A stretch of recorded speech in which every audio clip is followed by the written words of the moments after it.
ইনশাআল্লাহ যদি একটি অবাধ সুস্থ নিরপেক্ষ নির্বাচন হয় এবং বাংলাদেশের মানুষ যদি ভোট দেওয়ার সুযোগ পায়, অবশ্যই ইনশাআল্লাহ বিএনপি আগামী দিনে ক্ষমতায়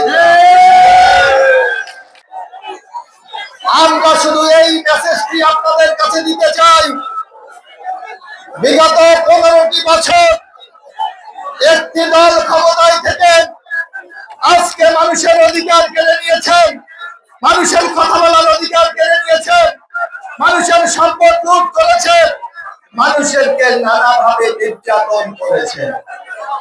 কিন্তু আমরা বিএনপি স্পষ্ট ভাষায় বলে দিতে চাই, গত 5 তারিখের 5ই আগস্টের শেখ হাসিনা পালিয়ে যাওয়ার পর আমাদের নেতৃবৃন্দ কি আপনাদের পাশে গিয়ে দাঁড়িয়েছে না?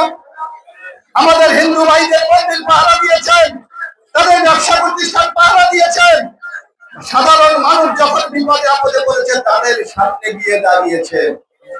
আগামী দিনে এই কাজটি আমরা করে যেতে চাই, যার জন্য আপনাদের সহযোগিতা দরকার, আপনাদের সমর্থন দরকার। আজকে অনেকে আপনাদের কাছে ভোট চাইতে আসে না? কি আসে?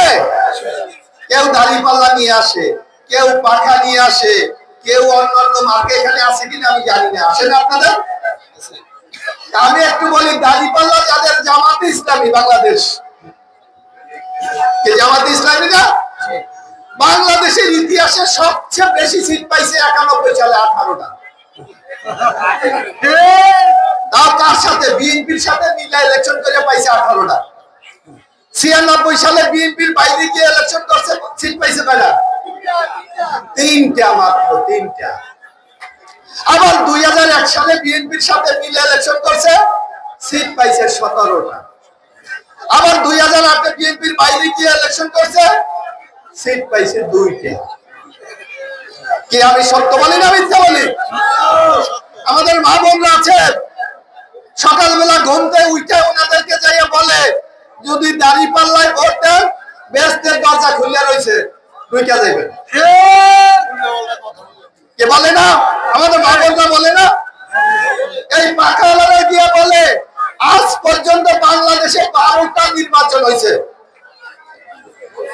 জাতীয় সংসদ নির্বাচন 12টা। পাখা মার্কারা এখন পর্যন্ত একটা আসনও বাংলাদেশে জিততে পারে নাই। তারা কি আগামীতে জিতবে? এখন পর্যন্ত আমাদের কাছে যে হিসাব আছে, একটি আসনও জেতার মতো অবস্থা এই পাকা মানে আপনার ইসলামী আন্দোলন চরমনাই বাংলাদেশে নাই। তাইলে ক্ষমতায় কে যেতে পারে? বিএনপি যদি ক্ষমতায় যায় সেখানে আপনাদের লোক দিতে হবে না? আপনাদের এমপি দিতে হবে না? নাইলে কি আপনাদের উন্নয়ন হবে? এই যে রাঙ্গামালি একটা, আমি একটা, ওই যে আমাদের ছেলেরা বিসিএস পরীক্ষা দেয় না, ইন্টারভিউ দেয় না, দেয় না? একটা প্রশ্ন করেন আপনারা, যে বাংলাদেশে একটা যে উপজেলা যেখানে কোনো হাসপাতাল নাই, কোনটা হাসপাতাল? নাম কি? কোন উত্তর দেয়? রাঙ্গামালি। আওয়ামী লীগ তো 15 বছর ক্ষমতায় ছিল, এখানে তাদের 2 জন মন্ত্রী ছিল, তাইলে কেন আমরা হাসপাতাল পাই না? কেন পাই নাই? অর্থাৎ তারা জনগণ না, তারা নিজেদের ভাগ্য পরিবর্তন করার জন্য চেষ্টা করেছে, যার জন্য আগের মন্ত্রী মাহবুব তালুকদার মৃত্যুবরণ করেছে। ওনার নামে দুর্নীতি দমন কমিশনের মামলা এখনো চলমান। আওয়ামী লীগের আরেক মন্ত্রী মহিবুর রহমান সাহেব, তার নামে, তার ওয়াইফের নামে ইতিমধ্যে 15 কোটি টাকা দুর্নীতির মামলা হয়েছে। আমরাও তো, আপনাদের স্পষ্ট ভাষায় মনে আছে, আমি 2001 থেকে 6 পর্যন্ত বিএনপি ক্ষমতায় ছিল, আমি কি এমপি ছিলাম? আপনাদের রাঙ্গামালি এসেছি আমি মাত্র 8-10 মাস সময় পেয়েছিলাম। আপনারা বলেছিলেন মেট্রিক পরীক্ষার সেন্টার দিতে হবে, দিয়েছিলাম না? আপনারা বলেছেন দাখিল মাদ্রাসার সেন্টার দিতে হবে, দিয়েছিলাম না? সুতরাং সময় পেলে এই যে আজকে উপজেলা, সেইটাও বিএনপি চূড়ান্ত করে গিয়েছিল, কিন্তু আপনারা জানেন সেই নির্বাচন বাংলাদেশে হয় নাই, 111 হয়েছিল, পরে এই উপজেলা বাস্তবায়িত হয়েছে। আমরা স্পষ্ট ভাষায় বলতে চাই, আগামীতে যদি আপনারা উন্নয়ন চান, তাহলে যারা ক্ষমতায় যাবে তাদেরকে কিন্তু ভোট দিতে হবে। আপনারা যদি উন্নয়ন চান তাহলে ওই সংসদে আপনাদের লোক পাঠাতে হবে। কারণ আমাদের পবিত্র কোরআনে স্পষ্ট ভাষায় বলা আছে, মানুষ যদি তার নিজের ভাগ্য পরিবর্তন করার নিজে উদ্যোগ গ্রহণ না করে, আল্লাহ তাআলাও তাকে সহায়তা করে না। আমরা কি আমাদের ভাগ্য পরিবর্তন চাই না? আমরা কি রাঙ্গামাটিতে রাস্তাঘাট পাকা চাই না? আমরা কি রাঙ্গামাটিতে কালভার্ট ব্রিজ এগুলি হতে চাই না? আমরা কি চাই না আমাদের স্কুল কলেজগুলি বিল্ডিং হোক? আমরা চাই আমাদের যারা শিক্ষিত ছেলে তাদের আগামী দিনে কর্মসংস্থান তৈরি হোক। ইতিমধ্যে আপনারা শুনেছেন আগামী দিনে ইনশাআল্লাহ বিএনপি যদি ক্ষমতায় যায়, আমাদের দলের পক্ষ থেকে সিদ্ধান্ত হয়েছে বিএনপি যদি ক্ষমতায় যায় তাহলে প্রধানমন্ত্রী হবে আমাদের ভারপ্রাপ্ত চেয়ারম্যান জনাব তারেক রহমান। কি আপনারা শুনেছেন না? তারেক রহমান বলেছেন এই আমাদের জনসংখ্যার অর্ধেক মা বোনরা, আজকে তাদের কোনো আমাদের ম্যাক্সিমাম ক্ষেত্রে তাদের কোনো আয় সুযোগ নাই। তারা আমাদের স্বামীর উপর, সন্তানের উপর, মা বাবার উপর তাদেরকে নির্ভরশীল হতে হয়। আমাদের নেতা তারেক রহমান স্পষ্ট ভাষায় বলেছেন আগামী দিনে যদি বিএনপি ক্ষমতায় যায়, প্রত্যেকটা পরিবারের যিনি সবচেয়ে বয়স্ক নারী তার নামে একটি ফ্যামিলি কার্ড দেওয়া হবে। অর্থাৎ ওই কার্ড দিয়ে সরকারের পক্ষ থেকে তাকে মাসিক একটি অনুদান সরকারের পক্ষ থেকে দেওয়া হবে, যাতে ওই মা, ওই বোন তার সংসার পরিচালনার ব্যয়ভার বহন করতে পারে। আপনাদের অনেক ছেলে মেয়েকে কষ্ট করে আপনারা পড়ান, কি পড়ান না? দেখা যাক, বলেন, আমার অনেকে এসে বলে ভাই শেষ হয়ে গেছি, ছেলে মেয়েরে পড়াইতে পড়াইতে শেষ হয়ে গেছে, একটা চাকরি পাই না, কত টাকা দেব বলে না? কি বলে? আমরা বিএনপির পক্ষ থেকে স্পষ্ট ভাষায় বলেছি আপনার ছেলে মেয়ে পড়ালেখা শেষ করলে চাকরি খোঁজার জন্য 1 বছর পর্যন্ত তাকে বেকার ভাতা দেওয়া হবে।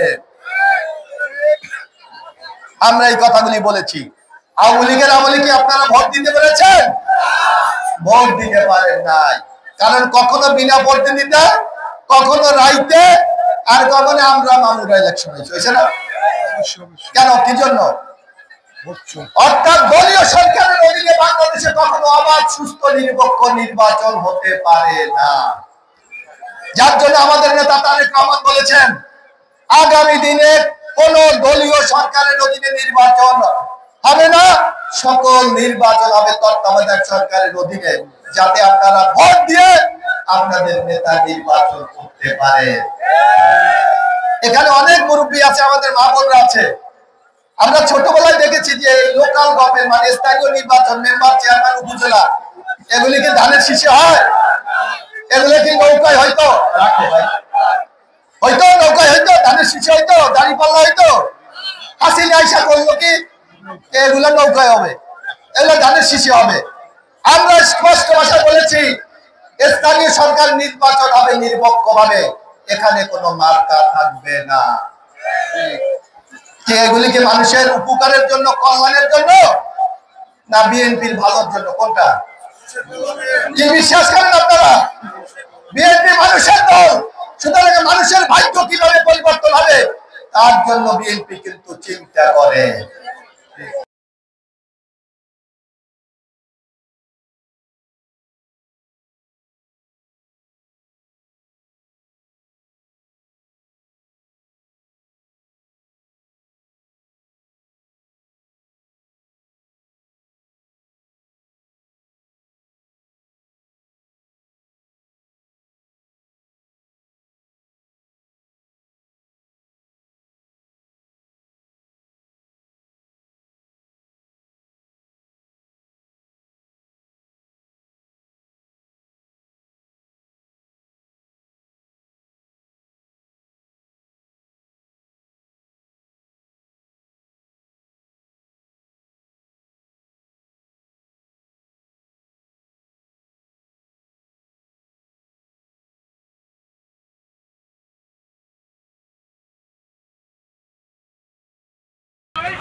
Hey,